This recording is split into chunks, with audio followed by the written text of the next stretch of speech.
ପାଣି ମୁନ୍ଦାଏ ପାଇଁ ଡହଳ ବିକଳ 35 ପରିବାର। ପୋଖରୀ ପାଣି ଛାଣି ପିଇବାକୁ ବାଧ୍ୟ ଗ୍ରାମବାସୀ।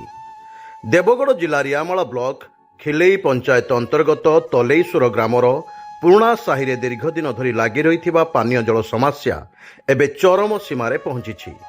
ସାହିରେ ପ୍ରାୟ 35ଟି ପରିବାର ବସବାସ କରୁଥିଲା ବେଳେ ବିଶୁଦ୍ଧ ପାନୀୟ ଜଳର ଅଭାବ ସେମାନଙ୍କ ଦୈନନ୍ଦିନ ଜୀବନକୁ ଦୁର୍ବିଷ କରିଦେଇଛି।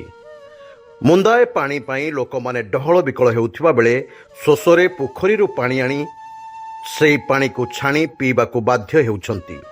ସରକାରଙ୍କର ଘରେ ଘରେ ପାଣି ଯୋଜନା ଅଧୀନରେ ଗ୍ରାମରେ ପାଇପ୍ ବିଛାଯାଇ ଘର ନିକଟରେ ପାଣି ଟ୍ୟାପ୍ ଲଗାଯାଇଛି।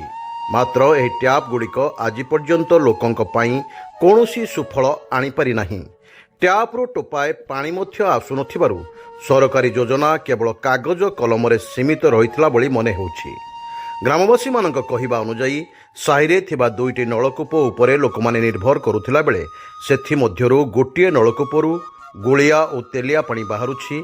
ଏପରିକି ପାଣି ସହ ଲୁହା ପଥର ଗୁଣ୍ଡ ବାହାରୁଥିବାରୁ ସେହି ପାଣି ପିଇବା କିମ୍ବା ଘରୋଇ କାମରେ ବ୍ୟବହାର କରିବା ଅନୁପଯୋଗୀ ହୋଇପଡ଼ିଛି। ଫଳରେ ଏକମାତ୍ର ବିକଳ୍ପ ଭାବେ ଗ୍ରାମବାସୀ ଗଡ଼ିଆ ପୋଖରୀ ଉପରେ ନିର୍ଭର କରୁଛନ୍ତି। ପାନୀୟ ଜଳର ଅଭାବ ଯୋଗୁଁ ଲୋକମାନେ ପୋଖରୀରୁ ପାଣି ଆଣି ତାହାକୁ ଛାଣି ରୋଷେଇ ଓ ପିଇବା କାମରେ ବ୍ୟବହାର କରୁଛନ୍ତି। ଏହି ପୋଖରୀ ପାଣି ବ୍ୟବହାର କରିବା ଫଳରେ ଡାଇରିଆ, ଝାଡ଼ାବାନ୍ତି, ଟାଇଫଏଡ୍ ଭଳି ବିଭିନ୍ନ ଜଳବାହିତ ରୋଗ ବ୍ୟାପିବାର ଆଶଙ୍କା ମଧ୍ୟ ବଢ଼ିଯାଇଛି।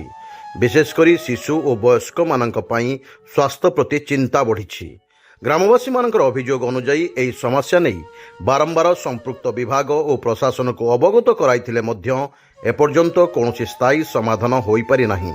ଫଳରେ ଲୋକମାନଙ୍କ ମଧ୍ୟରେ ଅସନ୍ତୋଷ ଓ କ୍ଷୋଭ ପ୍ରକାଶ ପାଇଛି। ତେଣୁ ତୁରନ୍ତ ତଲେଇଶ୍ୱର ଗ୍ରାମର ପୁରୁଣା ସାହିର 35ଟି ପରିବାରକୁ ବିଶୁଦ୍ଧ ପାନୀୟ ଜଳ ଯୋଗାଇବା, ଅଚଳ ପଡ଼ିଥିବା ଜଳ ଯୋଗାଣ ପ୍ରକଳ୍ପକୁ କାର୍ଯ୍ୟକ୍ଷମ କରିବା ଓ ନଷ୍ଟ ନଳକୂପଗୁଡ଼ିକୁ ମରାମତି କରିବା ପାଇଁ ଗ୍ରାମବାସୀ ଜିଲ୍ଲା ପ୍ରଶାସନ ଓ ସମ୍ପୃକ୍ତ ବିଭାଗ ନିକଟରେ ଦୃଢ଼ ଦାବି ଜଣାଇଛନ୍ତି।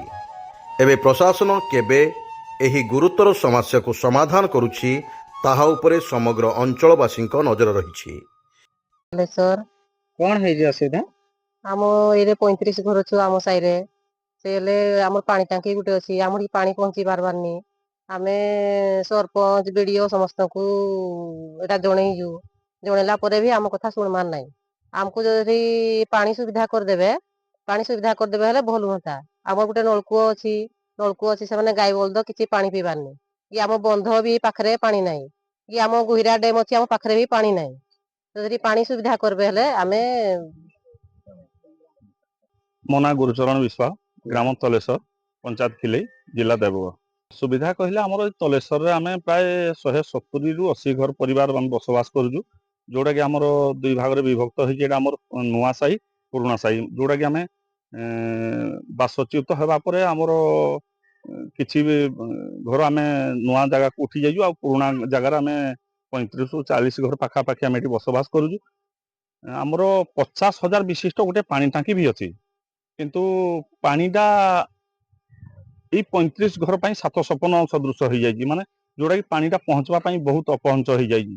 ତେଣୁକରି ଆମେ ଆପଣଙ୍କ ଏଇ ଗଣମାଧ୍ୟମ ଜରିଆରେ ଆମେ ବିଡିଓ ସାର୍ଙ୍କୁ, ସରପଞ୍ଚ ସାର୍ଙ୍କୁ ଏବଂ ଜିଲ୍ଲାପାଳ ମହୋଦୟଙ୍କୁ ଅନୁରୋଧ କରୁଛୁ, ଯଦି ଏଇ ପାଣି ପ୍ରତି କିଛି ଟିକିଏ ଦୃଷ୍ଟି ଆକର୍ଷଣ କରିବେ, ଏଇ 35 ଘର ପ୍ରତି ଗୋଟିଏ ନଳକୂପ ବସେଇ ପାରନ୍ତେ। ତେଣୁକରି ଆମେ ଏଇ ଆମର 35 ଘର ଆମେ ସରକାରଙ୍କ ପାଖରେ ଚିରପ୍ରକୃତ ରହନ୍ତୁ। ରିଆମଳରୁ ଶେଖର ମାଝୀଙ୍କ ସହ ଖଗେଶ୍ୱର ନାୟକଙ୍କ ରିପୋର୍ଟ, ସ୍ୱତନ୍ତ୍ର ଓଡ଼ିଶା ଲାଇଭ୍।